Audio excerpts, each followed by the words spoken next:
César Neftalí, quien estuvo en una secta satánica durante 7 años. Conozcamos su verdad. Corre video. César, tú estuviste 7 años en una secta satánica. ¿Me quieres decir cómo llegaste ahí? ¿Cómo se te invitó? ¿Cómo fue que participaste, tomaste la decisión de entrar a ella? Bueno, la circunstancia por la cual me orilló a ingresar a una secta satánica de niños, que eran de los 11 años a los 16 años aproximadamente, fue porque yo provengo de un matrimonio de mis padres divorciados. Fui violado desde los 5 años y por falta de amor, por falta de cariño, por falta de comprensión por parte de mi papá, que es el que tengo todavía en vida, él pues nunca nos brindó amor. Y llegó una persona fuera de la escuela, de la secundaria donde yo estudiaba. En esta escuela él se paraba siempre en la esquina. Y llegó un momento en el cual yo siempre me creé padres ficticios. Veía mucho las películas y a través de las películas los padres amorosos para mí eran mis papás de televisión. Llegó el momento en el cual yo pues era tanta mi necesidad de amor que pues esta persona que estaba fuera de la escuela, yo salgo antes de clases, él me llama y me acerco a él y él me dice que era un maestro y que me iba a enseñar a ser el mejor de la escuela. Y cuando yo me acerco a él, lo que a mí me atrajo de este señor fue de que a mí me sorprendió que me habló por mi nombre, me dijo los problemas que yo tenía, por lo que yo estaba pasando, y eso a mí me sorprendió, pero lo que pasó es que él me dijo: hijo, yo te voy a enseñar a ser el mejor de la escuela. Y esta palabrita de hijo a mí llenó mi corazón, mi vida en ese momento. ¿Cuántos años tenías? Yo iba a cumplir 12 años, tenía yo 11 años y medio, porque yo desde los 5 años ingresé a la primaria.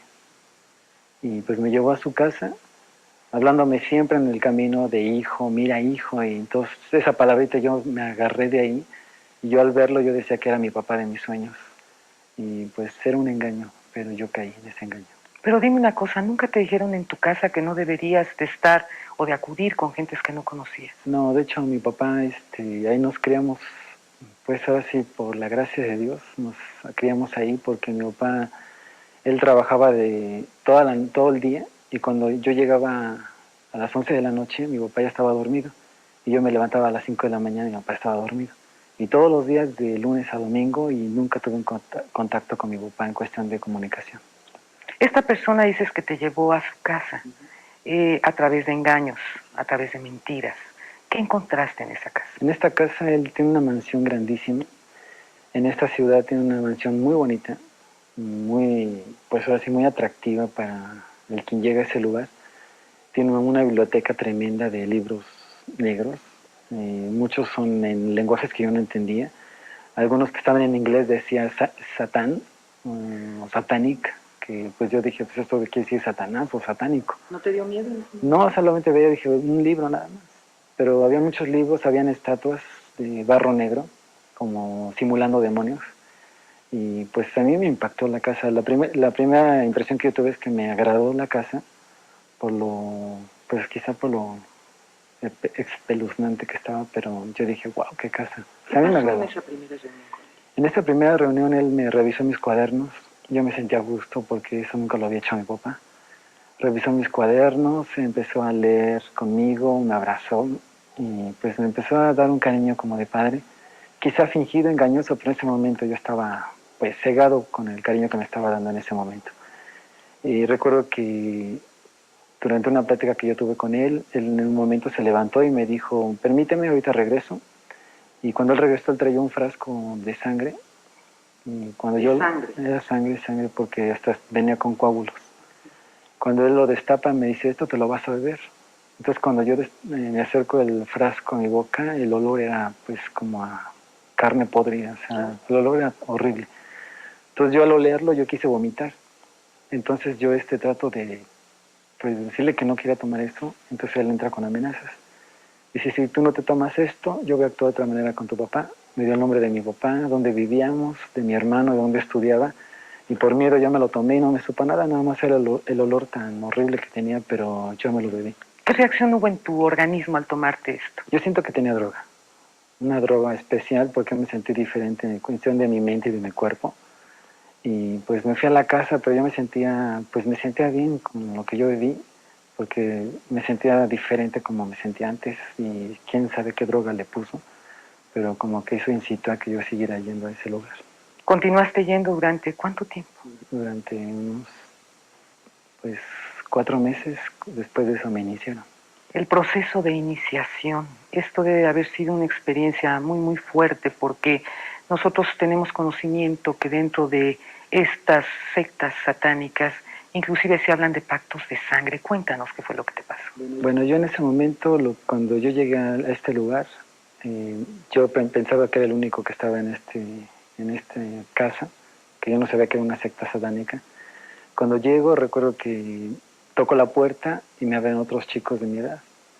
Y todos me dan una bienvenida y me dicen, no te sientas mal, todos estamos con los mismos problemas. Muchos eran por padres divorciados, golpeados, y todos estaban ahí, todos con problemas.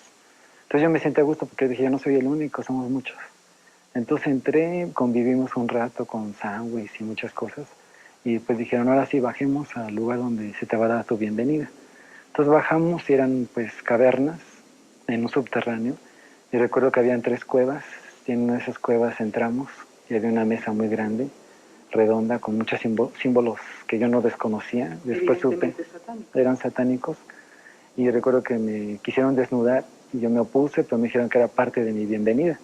Entonces me desnudaron, me amarraron a esta mesa de los tobillos abiertos y de mis muñecas con unos grilletes, con cadenas. Entonces trajeron varios animales, fueron sacrificados arriba de mí para batirme todo mi cuerpo con la sangre de ellos. Y trajeron especialmente niños, en el cual fueron sacrificados y toda la sangre seguía siendo batida sobre mi cuerpo. A ver, permíteme un segundo y déjame interrumpirte. Hablas de niños. ¿Niños de qué edad? Pues eran de 10. Bebés recién nacidos. ¿Y viste tú que sacrificaron a esos bebés? Sí, yo lo vi porque lo pusieron arriba de mi cuerpo y con una daga fue abierto y toda la sangre era batida sobre mi cuerpo. Y todos los chicos lambieron mi cuerpo para limpiarme de toda la sangre como parte del ritual. Y el corazón del niño fue extirpado y todo lo tuvimos que comer, darle una mordida como parte de la iniciación para que yo perteneciera a este grupo satánico. Digamos que de alguna manera casi blasfemante sería la representación de lo que fue la última cena. Exactamente, ahí se hace la cena, pero para Satanás. Qué bárbaro. Pero con el corazón de un niño. Este tipo de situaciones de asesinatos de niños, es decir, aquí estamos hablando de una serie de elementos muy importantes, estamos hablando de asesinatos, estamos hablando de utilización de drogas, estamos hablando evidentemente de pactos de tipo satánico. ¿Algún pacto de sangre viviste tú en lo personal con ellos? Sí, de hecho cuando pasó esta iniciación trajeron un aparato con el que hacen la transfusión de sangre, entonces a mí me inyectaron en mi mano y siento que me inyectaron mal porque me la dejaron mal, marcada, con morado. Entonces el sacerdote me pasa de su sangre. ¿El sacerdote satánico? Satánico, porque mi sangre era compatible con la de él, porque soy RH negativo. Entonces cuando yo le paso de mi sangre me hace repetir que yo entregué mi alma, mi vida y todo mi ser a Satanás por siempre, y que si yo rompía este pacto, dependía de mi familia y mi vida. ¿A cambio de qué hiciste esta promesa? A cambio de amor. Yo lo hice. A cambio de amor. Si tú rompías esta promesa, iban de por medio la seguridad y la vida tuya y de tu familia. De mi familia. Qué barbaridad. Se habla mucho también que en estas sectas hay una enorme cantidad de orgías, ¿es cierto eso? Sí, de hecho practicaban orgías entre ellos, practicaban orgías de gente de fuera, porque hay muchas diferentes sectas satánicas de homosexuales, de lesbianas, de matrimonios, de niños. Y de hecho México está considerado como el 10º lugar en satanismo a nivel mundial, que está arriba de Estados Unidos. Arriba de Estados Unidos. En estas prácticas, en estas orgías a las que tú te refieres, ¿quiénes participaban? Pues los sacerdotes de ahí de la secta, sacerdotes satánicos, los chicos que estaban ahí. Yo tuve acceso a ciertas orgías porque era por niveles. Yo empecé en el nivel básico, luego en el intermedio y el avanzado, ya jamás no llegué a ese nivel, pero yo vi orgías en el cual chicos, niños, eran mutilados, eran maltratados en sus partes genitales, eran clavados en cráneos, en cuernos de carneros, de pues esqueletos, en sus partes, hasta que se desangraban, y ellos drogados porque no se acordaban de lo que estaban haciendo. A ver, explícame esto. El hecho de que digas que son lastimados en sus partes con cuernos, con cráneos, ¿me lo podrías explicar de una manera más clara? Sí, de hecho había un cráneo de un carnero, entonces los cuernos, uno de los chicos entraba en una como posesión entre la droga y todo el ritual que se estaba realizando, entonces ellos empezaban a danzar alrededor del cráneo, varios chicos se desnudaban y pues el que caía más poseído se incrustaba en su ano el cuerno hasta que se desangraba. ¿Qué tipo de comida, qué tipo de bebida, qué era lo que ingerían durante este tipo de ritos satánicos, César? Mandaban a chicos avanzados a hospitales clandestinos de México y de otros estados, en el cual se recolectaban abortos. Estos abortos eran llevados a la secta, donde estábamos nosotros, y eran molidos en unas máquinas que molían los huesos con la carne, y le echaban droga, le echaban espermas de animales, espermas de hombres, y eso lo tenemos que ingerir como parte de un ritual. Ante esta situación, en ese momento no te dabas cuenta de todo lo que estaba pasando, ¿no? Yo sí tuve miedo, pero sinceramente yo me cegué en el amor de este Señor. Y pues yo decía, yo estoy haciendo estoy viendo mucha sangre, crímenes de niños inocentes, prácticas que eran asquerosas, pero que yo tenía que participar de esto, porque nosotros nos estaban amenazando los chavos avanzados que si yo decía algo de lo que sucedía ahí, pues me veía muy mal. ¿Qué era lo que les enseñaban a ustedes en estas sectas satánicas? ¿Qué tipo de prácticas, qué tipo de educación, por llamarla de alguna manera, les daban? Ahí nos enseñaban mucho en cuestión de materias de escuela, porque ellos nos decían que tenemos que ser los mejores de la escuela. Yo salí con promedios de 9 y 10 en la secundaria, en el CCH, pues fui uno de los mejores alumnos, y eso nos tenían siempre de que debemos de ser los mejores en todo. Nos enseñaban mucho satanismo, todas las ramas del satanismo como brujería, hechicería, santería, bueno, todo lo que todo lo que se refiere a satanismo. Nos enseñaban acerca del vudú y otras de prácticas en otros países como Brasil, Haití, África. Y recuerdo que nos enseñaban mucho estas enseñanzas de todo lo que es ocultismo, de telepatía, de telequinesis, y pues estar preparados en todas las áreas que pues al final de cuentas todas en el satanismo. ¿Recibían algún tipo de enseñanza física? ¿Algún tipo de ejercicios? En fin. Nos enseñaban artes marciales, pero como callejera, con cadenas, boxers, porque en cada movimiento de las artes marciales representa una kata, y cada kata representa un símbolo de un animal. Y este símbolo representa también una simbología en el cual, al unir un ejercicio de katas, representa una invocación a un dios, que es un dios pagano, y que este dios es Satanás. Entonces todo esto nos enseñaban ahí en la secta, de que todo lo que hacíamos era para alabar a Satanás en todas las áreas, tanto físico como mental y espiritual. En este momento en que estás dando tu testimonio a todo el país, ¿no te da miedo a las repercusiones o a las venganzas que puedan tener hacia ti? No, tuve muchas represalias, muchos ataques, golpes seguidos, golpizas que me dieron amedrentándome a mí y a mi familia, pero yo creí en Dios y Dios me protege hasta ahorita.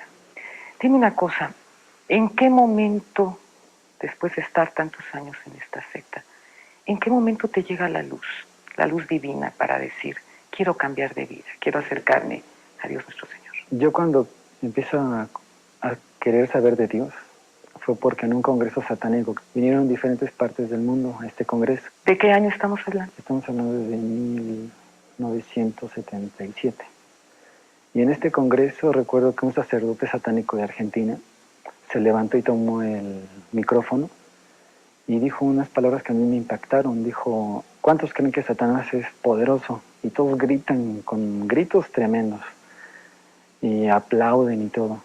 Y de repente dijo esto, ¿cuántos creen? Pero hay un todopoderoso.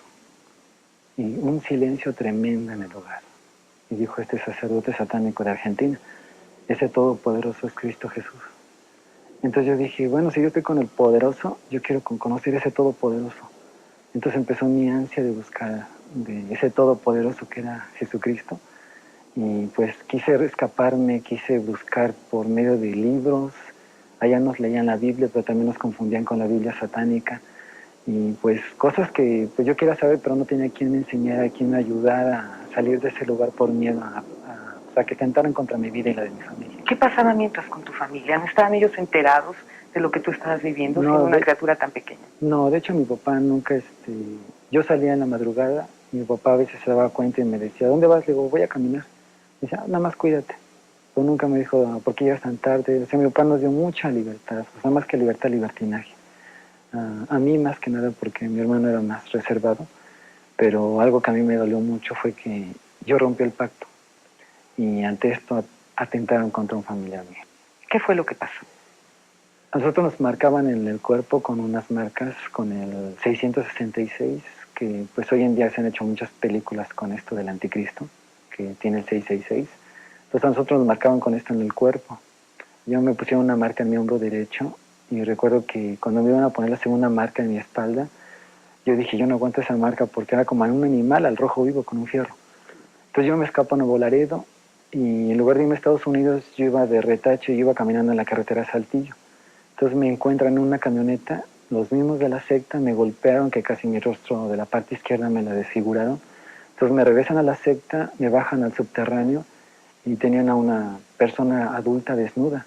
Entonces cuando yo me fijo bien en esa persona, yo veo que es una mujer por su forma que tenía.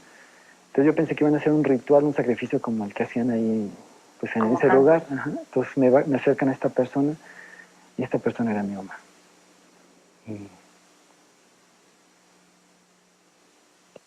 Sacrificaron a tu madre. ¿Presenciaste ese sacrificio? Sí, para mí antes era muy doloroso porque yo tenía 9 años de no verla. Yo pensé que le iba a encontrar en otra situación a mi madre, pero tuvo que ser así. Hay una parte de la Biblia que dice que Dios no nos puede probar más allá de lo que nos soportemos y que juntamente con la prueba Dios nos da la salida. Yo sé que esa salida fue Jesucristo cuando yo conocí de Él y ella fue abierta completamente porque yo había roto un pacto que a mí se me había olvidado por miedo. Cuando presencio esto, pues lo último que recuerdo es que toda mi cabeza quedó bañada en sangre. Y como la sangre de ella. La sangre porque me pusieron uno de sus pechos de ella. Entonces fue abierta con una daga, hasta escuché cómo tronaban sus costillas. Y lo último que recuerdo es que como una cachetada me pegó su corazón en mi cara. Y yo perdí conocimiento.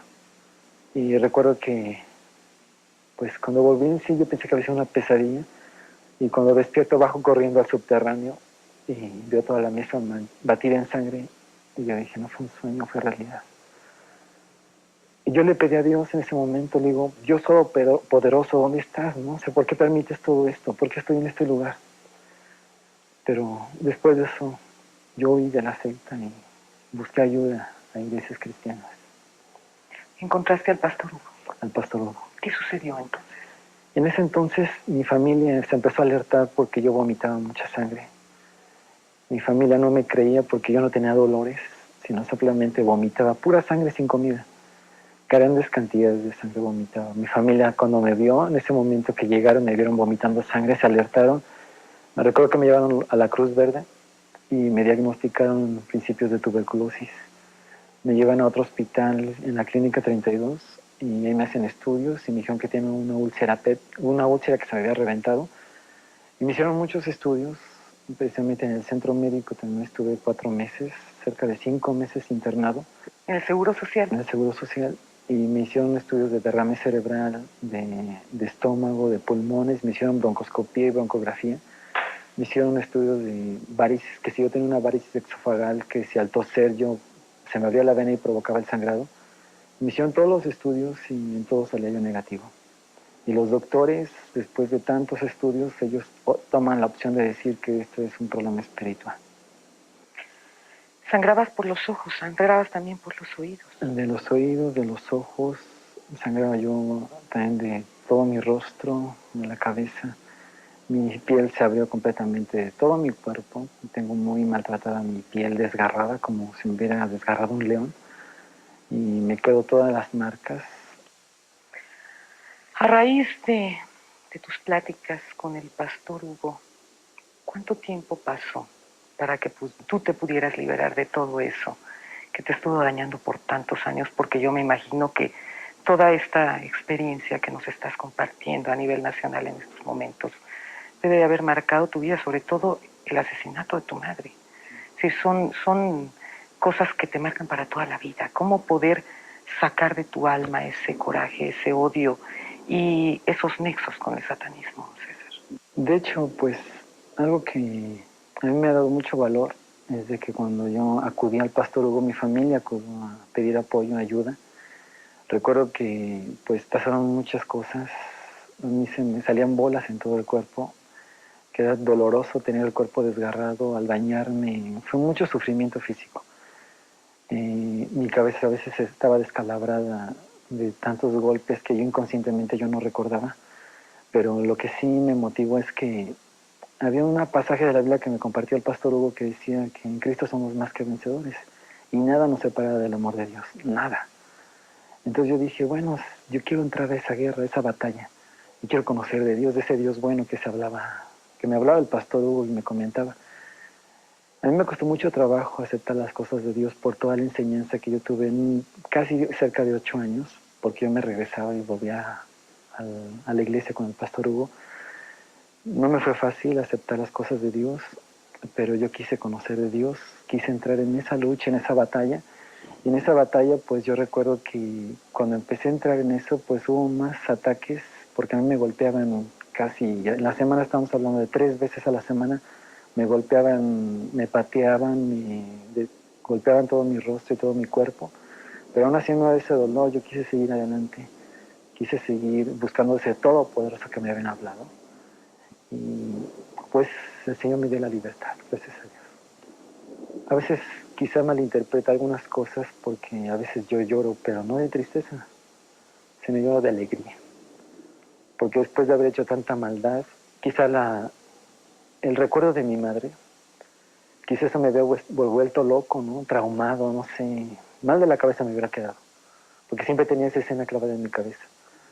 Yo le pedí a Dios mucha paz, mucha tranquilidad, y yo siento que pues ahora en las cosas de Dios soy muy feliz, ando compartiendo en muchos lugares donde me invitan, y juntamente con otro hermano que es de República del Salvador, que se llama René López, que es un cantante, y que ahora nos hemos alternado juntos y hemos estado alabando a Dios, he estado compartiendo mi testimonio en muchos lugares y que no tengo miedo. Y a veces muchos me preguntan, ¿qué no tienes miedo en estar públicamente que te vayan a dar un tiro o te vayan a matar? Digo, no, porque yo sé quién confío, y es en Dios, y Dios es el que me protege.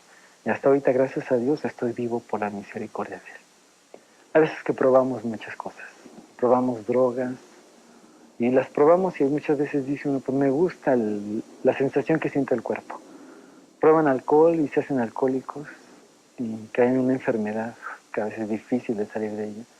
Jóvenes que se escapan de sus hogares, que se meten a pandillas y que empiezan hasta asesinar a otros jóvenes. Yo quiero decirles que prueben de Dios, que lo prueben. A veces que decimos no quiero nada de Dios, pero no lo han probado. Yo lo probé, hasta ahorita ha sido un manjar a mi vida. Yo siempre les digo a los jóvenes, hay veces que tienen a sus papás y se nos olvida a veces darles un fuerte abrazo y decirles cuánto lo queremos. Y lo mismo los papás tienen a sus hijos y a veces que se les olvida darles un abrazo a sus hijos y decirles cuánto lo quieren. A veces que gente extraña viene a robar lo que les corresponde. Yo quiero decirles a los jóvenes que busquen de Dios en donde sea, pero que busquen a Dios. Señor Jesús, ¿cómo corresponder tantos favores? Mi deuda la pagaste por amor, hasta la última falta ha quedado borrada, la cargó tu dolor.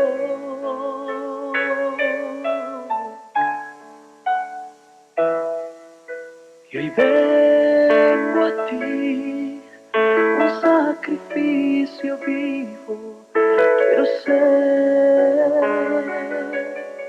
amarte en el silencio y cada vez belleza, tu palabra perfecta, que alimenta mi ser, Señor. Lian y Mac cambian la bandera de la delincuencia por Hace una clara alusión a una serie de delitos, como es el uso de enervantes, como es los asesinatos de bebés recién nacidos, las violaciones a menores de edad, una serie de casos verdaderamente serios, patéticos, dramáticos. La Procuraduría General de la República tiene ya conocimiento sobre este caso, señor. Sí, gracias a su programa hemos tomado conocimiento de los hechos narrados en el mismo y se ha iniciado la indagatoria correspondiente. Esta indagatoria tendrá las líneas de investigación adecuadas y llegaremos hasta el final en la investigación de este caso. Se dice que inclusive hay cualquier cantidad de políticos que están inmiscuidos en estas sectas satánicas, aunque de alguna manera se tratara de frenar esta investigación. ¿Piensan ustedes seguir adelante? Claro que sí, el señor Procurador General de la República ha refrendado y ha manifestado y ha hecho patente materialmente su voluntad de que no exista la impunidad en México, y esta voluntad ha sido expresada en todos los casos que hemos llevado, en donde no ha importado nada. En el caso concreto de César Neftalí, ¿su presencia en un canal a nivel nacional implica ya una denuncia pública, señor? Sí, es una denuncia formalmente. Para nosotros es una denuncia. Señor, el pueblo de México, ¿de qué manera puede ayudarles a ustedes en el sentido de que conozcan casos similares para poder llevar a cabo mayores investigaciones al respecto? Bueno, yo exhortaría a su teleauditorio a que hicieran del conocimiento, y usted a su vez a nosotros, o si ellos prefieren, llamen directamente a los teléfonos de la Procuraduría General de la República y nos adviertan sobre cualquier acto delictuoso relacionado con estos hechos. Seguiremos muy de cerca esas investigaciones, licenciado, le agradecemos mucho. Al contrario, muy amable, gracias. Quiero dar la más cordial de las bienvenidas. Muchísimas gracias de veras por acompañarnos esta noche. Monseñor Guerrero, qué bueno que está aquí con nosotros. Encantado. Pues de que acabamos de ver todos estos videos, todos estos testimonios. En el caso, por ejemplo, de César Neftalí, en donde evidentemente están presentes cualquier cantidad de delitos, independientemente del punto de vista espiritual, satánico o no. Aquí hay cualquier cantidad de delitos. Estamos hablando de robo de infantes, estamos hablando de secuestros, estamos hablando de homicidios, estamos hablando evidentemente de violación a niños pequeños. En el momento en que ustedes tienen casos como estos, de estas prácticas que se llevan a cabo en las sectas satánicas, ¿por qué no se denuncian ante las autoridades, Hugo? Hablando claro, hay políticos, hay artistas, hay autoridades dentro de este tipo de sectas, y esto complica la situación. Hay muchos intereses de por medio, hay autoprotecciones, y de una u otra manera la voz que se levanta es la voz de Jesucristo, por medio de sus siervos, uno de la iglesia. Creemos que es la manera en que se puede estar combatiendo. Es una de las situaciones. Monseñor, usted desde luego también ha vivido este tipo de experiencias en exorcismo, señor. Tan directa no, desde luego, pero el caso sí lo conozco abundantísimamente. Ahora, lo que creo que es más trágico todavía que eso, que asesinatos, que violaciones, que todo, es el fondo. Sí. La falta de amor. Absolutamente. Hugo, tú que estuviste tan cerca del caso de César, que prácticamente lo tomaste como si se tratara de un hijo tuyo, porque estuviste pendiente de él en todo momento para ayudarlo a salir de estas crisis, de esta situación terrible que él, por desgracia, vivió. ¿Consideras que ya ha superado todo esto? Sí, la obra de Dios en su vida es completa. Dios obra no solo en el aspecto espiritual, sino también moral, psicológico. Los satánicos o satanistas tienen una habilidad extraordinaria para poder captar jóvenes o personas exactamente con un vacío, falta de amor. La otra parte es darlo a conocer conforme a la Escritura. En el caso de las iglesias evangélicas cristianas, existen hasta congresos para impartir este tipo de enseñanzas, prevenir a las personas que no vayan a caer en este tipo de excesos, engaños prácticas y ser adeptos a este tipo de ritos que hemos visto que provocan la destrucción, provocan la inmoralidad, violaciones y todo lo que se ha hablado y todo lo que se ha dicho. Es definitivo que este tipo de programas es un espacio hermoso y bello. Los problemas de nuestro México no solamente son en tanto cosas que escuchamos, sino esto tiene mucho lugar, mucha culpa es del satanismo, de los problemas de nuestro México. Y llega desde luego este tipo de problemas pues al fondo y a la esencia misma del ser humano, que es su espíritu. Eduardo Rueda dice que el satanismo depende de la persona y no de la música. Felicita al programa, que si pueden cambiar más temprano este horario, por supuesto haremos llegar esta llamada telefónica. El satanismo depende de la persona y no de la música, Hugo. ¿Cómo la ves? Creo que depende de muchas prácticas y de muchos engaños. Hay jueguitos como la Ouija que se pueden comprar hasta en papelerías, diferentes formas en cómo se involucran desde niños a jóvenes, adultos, ese tipo de mentiras, y no depende solamente de la música o de la persona, de influencias, de medios, formas. ¿Puedo comentar un poco más yo quizá de eso? Sí, cómo no, señor. La propaganda subliminal es eficaz, sobre todo a nivel de la gente que está menos capacitada para resistirla. Por lo tanto, es importante la formación correcta desde el niño. Más aún, desde los padres del niño. Por supuesto. Héctor Valderrama dice, ¿qué significa el número 666? Según la Biblia es el número de la bestia, también identificado como el anticristo. El número divino perfecto es el 7, y la Biblia menciona que el 666 es número de hombre casi perfecto. Aaron Acarranza dice, felicitar al pastor Hugo y que puedes platicar sobre la música de Manson. De Marilyn Manson. Bueno, es una persona 100% satánico, declaraciones del mismo, se dice el anticristo, se habla de que en pleno concierto él mismo se sacó un ojo, de ahí que el color de sus ojos es de diferente tono. Se dice también que él se hizo una operación y que todos los que quieran pertenecer a su grupo deben también tener ese tipo de operación. Eduardo Infante dice, ¿es cierto que el exorcismo solo puede ser realizado por sacerdotes católicos, Hugo? Bueno, conforme la Biblia es alguien que tenga fe y en un momento dado, conforme Dios también nos guía. Cuando una persona se encuentra frente a una persona posesa, estando Cristo Jesús en el corazón de esta persona, tiene toda la capacidad y la ayuda y el favor de Dios para poder realizar una liberación. ¿Qué otras noticias tendremos en este momento precisamente sobre estas sectas satánicas en México, Hugo? Bueno, hay algunos congresos, festividades que ellos realizan, se reúnen de diferentes partes de la República, aún de diferentes partes del mundo. En Catemaco hay una de esas reuniones por primavera, ¿verdad? Por Semana Santa también se reúnen. Se habla de que el 31 de octubre festejan el cumpleaños de Satanás, y por ahí por diciembre también. Hay ramificaciones del satanismo, llámese vudú, llámese santería, hechicería, brujería, adivinación. Todo tipo de medios y de prácticas llevan a la persona a hacerles miembros.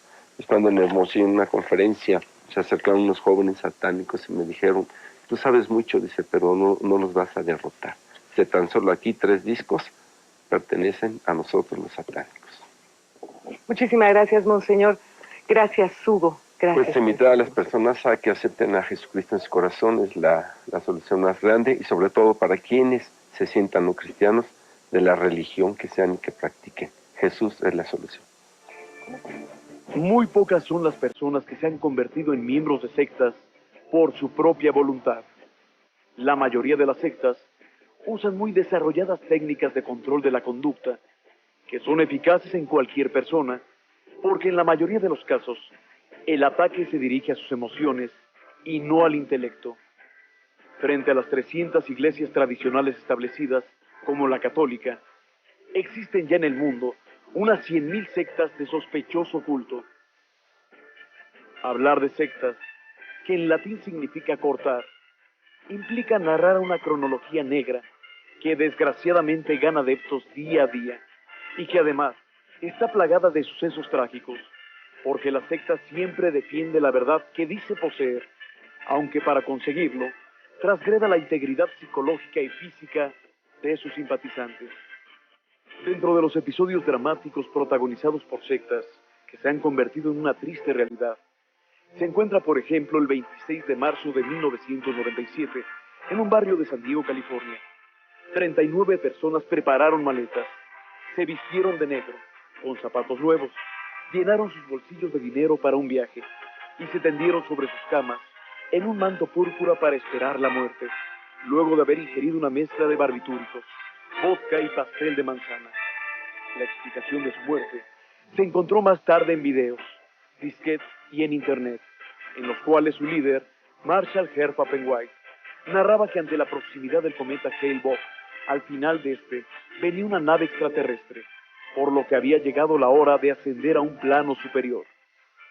Otro caso es el de la secta Rama Davidiana, liderada por David Koresh, que preparó 83 seguidores para un suicidio masivo a través del fuego, un 19 de abril de 1993.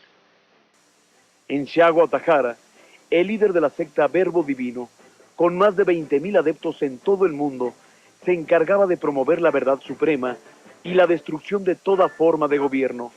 El 20 de marzo de 1995, él y sus seguidores liberaron el gas neurotóxico sarín en el metro de Tokio, matando a 11 personas y lesionando a otras 500, con el fin de atraer la atención de nuevos adeptos. La psicología estudia las ciencias ocultas, que dentro, ahí entraría el satanismo, estudia las ciencias ocultas por el comportamiento del ser humano, no tanto a la ideología como tal. Internet es solo un medio de comunicación, como todos los demás, como la televisión, como la radio, y depende mucho sus efectos sobre la gente del uso que se le da. La Iglesia no puede estar de acuerdo por ningún motivo en ninguna clase de desviación, como puede ser la santería, la hechicería, el espiritismo, que tratan de manipular a Dios. Solicitándonos que tratáramos el tema de santería, el equipo de producción de Hablemos Claro nos dimos a la tarea de investigar sobre este fenómeno social que cada día crece más en nuestro México. Adelante, Tere Calderón. A raíz de la caída de Batista y con la llegada de Fidel Castro al poder, muchos cubanos emigraron de la isla, dejando atrás sus propiedades y a sus familias para buscar nuevos y mejores horizontes. Como equipaje, estos cubanos cargaron con su música, su cultura, sus recuerdos y tradiciones. Si bien antes de este evento Cuba y México tenían muy buenas relaciones, fue a partir de entonces cuando nuestro país, hospitalario por excelencia y tradición, abrió sus puertas a todos los cubanos que buscaron ingresar a México. Para unos, el Estado mexicano fue solo el puente de paso hacia los Estados Unidos. Para otros, se convirtió en su nuevo hogar. Desde hace varias décadas, y con su llegada, la santería o religión yoruba, hermana del vudú proveniente del África, comenzó a diseminarse en todo el país. Pero, ¿cómo nace la santería?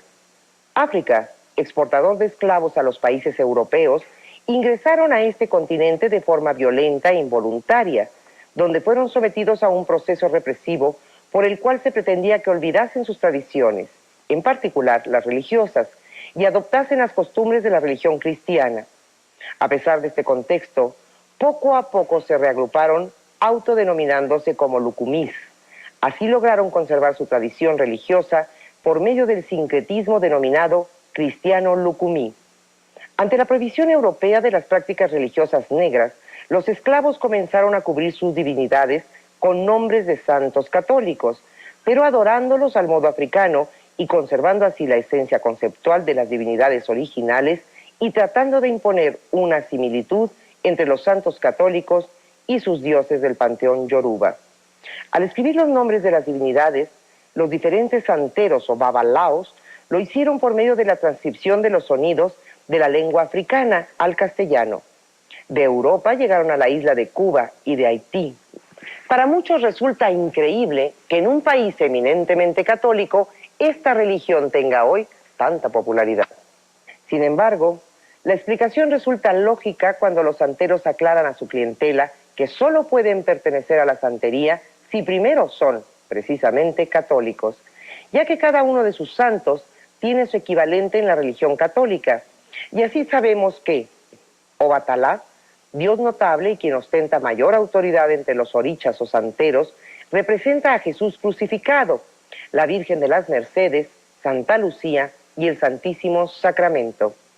Yemayá, dueña y señora del agua y reina del mar, representa a la Virgen de Regla.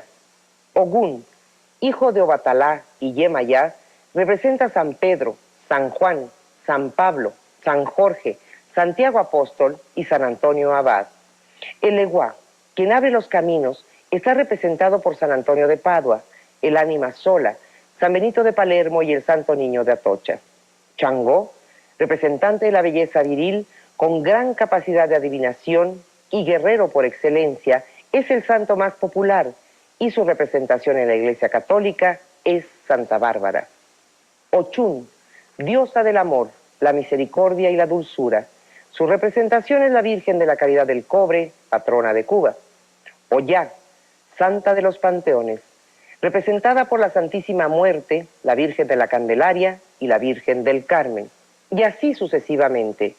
El oriateo padrino, que a través de imponer collares, rayar a sus ahijados o hacerles santo, van formando su pueblo como ellos lo llaman, guardando celosamente los rituales que se llevan a cabo en cada una de estas prácticas, al igual que los babalaos, cuando entregan la mano de orula o realizan una ceremonia con echu, o losi o albita, nombre que se le da a Satanás en la santería. Generalmente el oriaté y el babalao no solo manejan lo que ellos consideran magia blanca como lectura de cartas o caracol, las limpias o las erogaciones de cabeza, sino además casi todos tienen una prenda, que no es otra cosa que una olla de hierro gigante con palos, plumas, calaveras y huesos de muerto, que representa precisamente un pacto con los muertos y con la magia negra. Quienes tienen esta potestad se les conoce como paleros.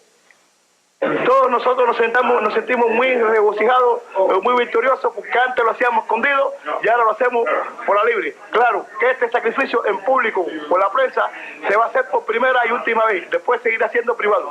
Estas creencias cuentan con una característica singular. Si el oriateo o el babalao considera, según el caracol que el cliente requiere, de coronarse a un santo, hay que estar con la cartera bien cargada, ya que el costo mínimo por cada coronación de santo oscila entre los 23,000 y 25,000 pesos, el más barato, y hasta 45,000 o 50,000 pesos, el más caro. La imposición de collares a manera de protección cuesta de 5 a 7,000 pesos, la mano de orula de 8 a 12,000 pesos. Y un rayamiento que consiste en cortar al cliente con una navaja pequeñas cruces en frente, sienes, espalda, omóplatos, manos, piernas, pantorrillas y pies, además de que agregan un buche de aguardiente en cada una de las heridas y pasan una vela para cauterizar, todavía le cobran a usted de 7 a 9,000 pesos.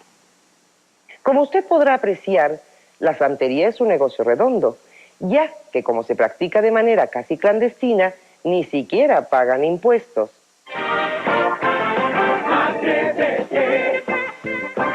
Próximamente. El que están viendo es el ojo de Lucifer. La cruz invertida es una ofensa a Jesucristo y es la representación del mal. Anarquía significa abolición de todas las leyes, incluso la divina, y frecuentemente se usa en satanismo.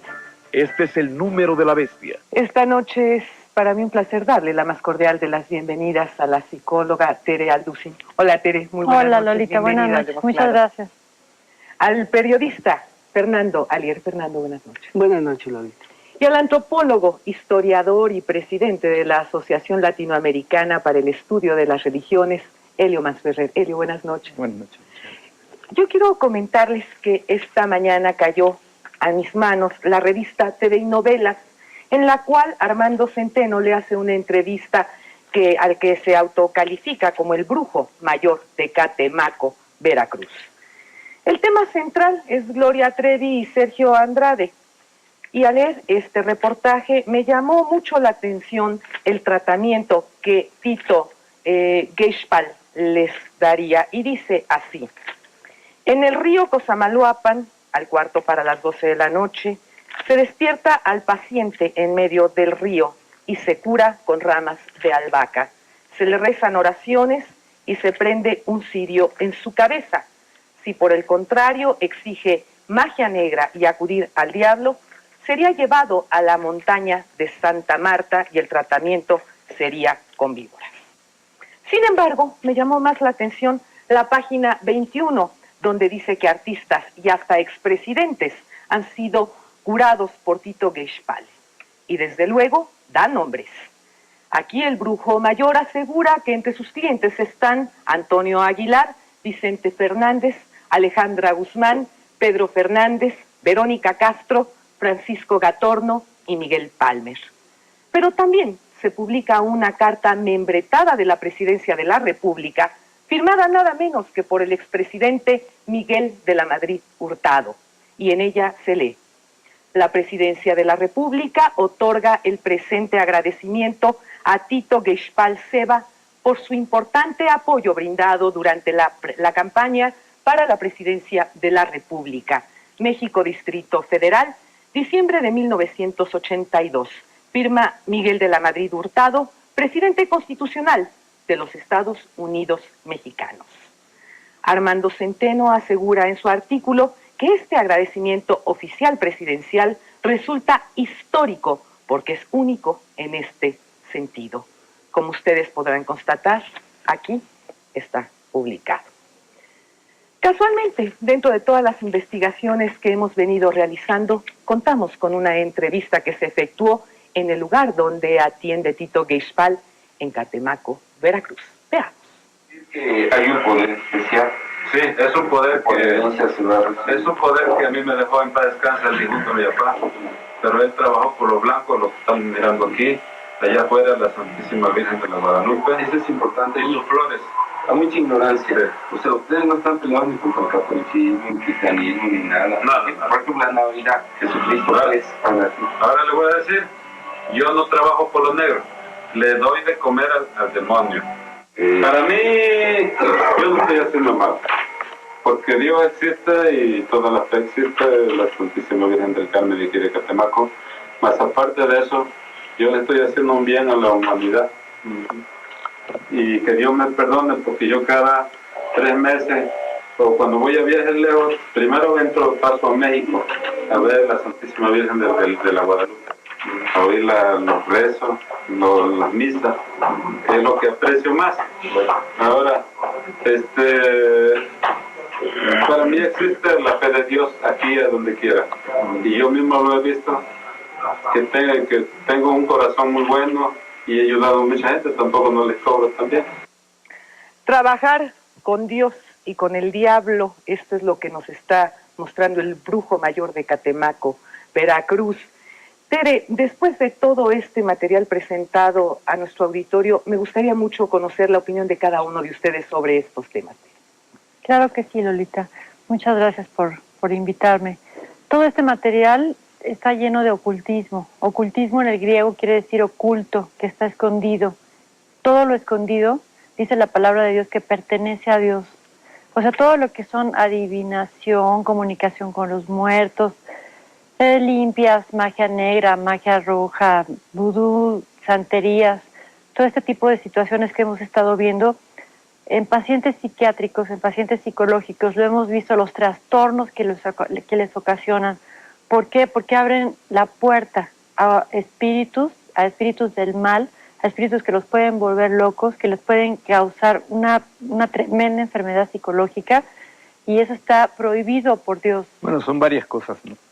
Por una parte, creo que hay mucha gente que recurre a este tipo de especialistas para controlar su incertidumbre y además para obtener objetivos personales. Una de mis estudiantes hizo su tesis trabajando con uno de los brujos de Catemaco como secretaria, Y había gente que, aparte de las cuestiones de amor y bueno, lo habitual, también iba a pedir, por ejemplo, que lo echaran del trabajo a su jefe. Y era efectivo, aparentemente. Y recuerdo siempre cómo hacía para cobrarle a sus clientes. Cuando no les alcanzaba el dinero, les pedía una fotografía. Y no tenía problemas de cartera vencida. O sea, todo el mundo le pagaba. Entonces creo que hay un conjunto de creencias compartidas en que la gente está convencida de la efectividad de estos personajes. Y por eso es que recurre a ellos, quien sea.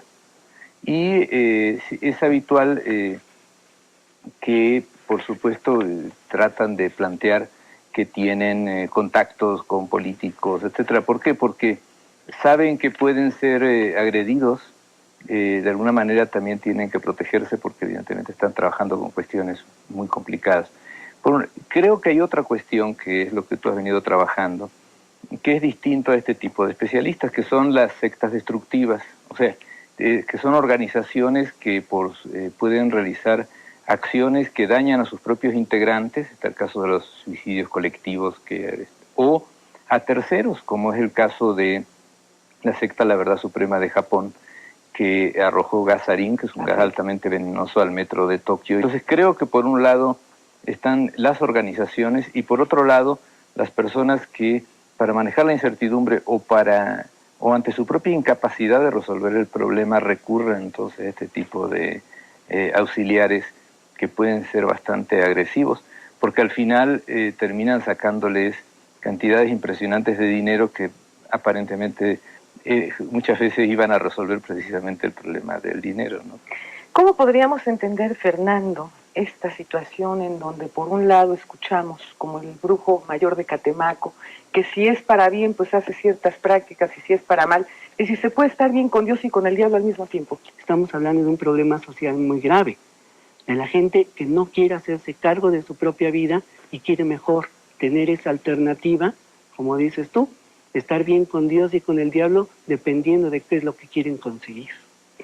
José Mejía de Monterrey dice, el satanismo, ¿en qué me afectaría asistir a un lugar donde se practique el satanismo como observador sin hacer ningún ritual? Pues le afectaría emocionalmente y espiritualmente. Tenemos que partir desde el punto de vista que nosotros somos tripartitas, o sea, somos espíritu, alma y cuerpo. Esto estamos hablando de un problema espiritual, o sea, que le podía dañar espiritualmente, como dijimos la vez pasada, hace rato, que pueden abrir puertas, digamos, a seres malignos, y nada más con ir a ver también le puede dañar. La magia blanca, eso es una cosa que nosotros hemos de alguna manera tratado de estudiar un poco más a fondo para poder informar a nuestro auditorio, y se dice que no hay magia negra ni magia blanca, la magia es la misma, ¿no? Sí, lo que comentábamos hace un rato es esto. Cuando la gente no quiere hacerse cargo de su propia individualidad, ni hacerse responsable de lo que hace y lo que deja de hacer, entonces recurre al pensamiento mágico. Y ya sea la magia blanca, roja, verde o negra, ¿sí? Es dependiendo de lo cual es el método de involucramiento que una persona tiene, ¿sí? Y cuando una persona recurre a la magia blanca, o a la verde, o a la roja, o a la negra, que las hay en esa variante, es dependiendo de cuánta es su fe que tiene en estos procedimientos, ¿sí? Para no tener que hacerse cargo de su propia vida. Y ese es el mejor caldo de cultivo donde surge todo el asunto que es negocio, que es política y que es poder, ¿sí? Como lo que tienes tú en las manos, la Biblia satánica de la B, ¿sí? Surge en un momento político muy importante de la década de los 60, ¿sí? Donde el mundo convulsionado, donde la cultura tiene un giro tan grande, ¿sí? Y entonces toma el poder. Ahora con el internet, con la música y con las supuestas variaciones que existen en todas las religiones, que hay perversiones, ahorita que hablaron bien con respecto a los símbolos, cómo han pervertido una serie de cosas que originalmente no tenían esa connotación. A mí me dijeron en algunas llamadas telefónicas en el programa pasado que la Biblia satánica no existía. Aquí está. Exactamente, esta es la Biblia satánica de Anton LaVey, cuando él precisamente fundó la iglesia satánica en los Estados Unidos, en Los Ángeles, California, por el año de 1969. Creo que hay otra cosa que es el manejo perverso de los sistemas religiosos, que ya no es una cuestión de respeto a determinadas creencias religiosas, sino que es directamente una forma de estafa. Y además siempre tienen una explicación cuando no resulta. Y siempre tú eres el culpable. O sea, siempre revierten el argumento. No, es que usted no hizo esto, etcétera. Ellos nunca pueden equivocarse. Esta es la clave del especialista cuando tiene este manejo perverso de la realidad. Creo que hay fenómenos de todo tipo, y además hay estructuras autoritarias a la carta. O sea, de alguna forma, a la vez que se tratan de desarrollar procesos de participación, procesos de democratización, hay gente que va buscando estas estructuras autoritarias por muchas razones, algunas individuales, como señalaba la psicóloga, pero también sociales. Creo que hay mucha incertidumbre, la gente no sabe muy bien cómo va a terminar esta historia en la que estamos, y entonces en vez de afrontarlo en términos positivos, trata de buscar este tipo de soluciones mágicas, que al final no solucionan nada, sino que complican más todavía el asunto. Yo quiero agradecer enormemente a mis invitados el hecho de haber estado compartiendo con nosotros esta noche, y gracias también a todos ustedes por su valiente y decidida participación. Recuerden que hablando se entiende la gente, y hablando claro, muchísimo mejor. La próxima semana tenemos una cita usted y yo con otro líder a nivel nacional. Mientras tanto, no lo olviden, hablemos claro.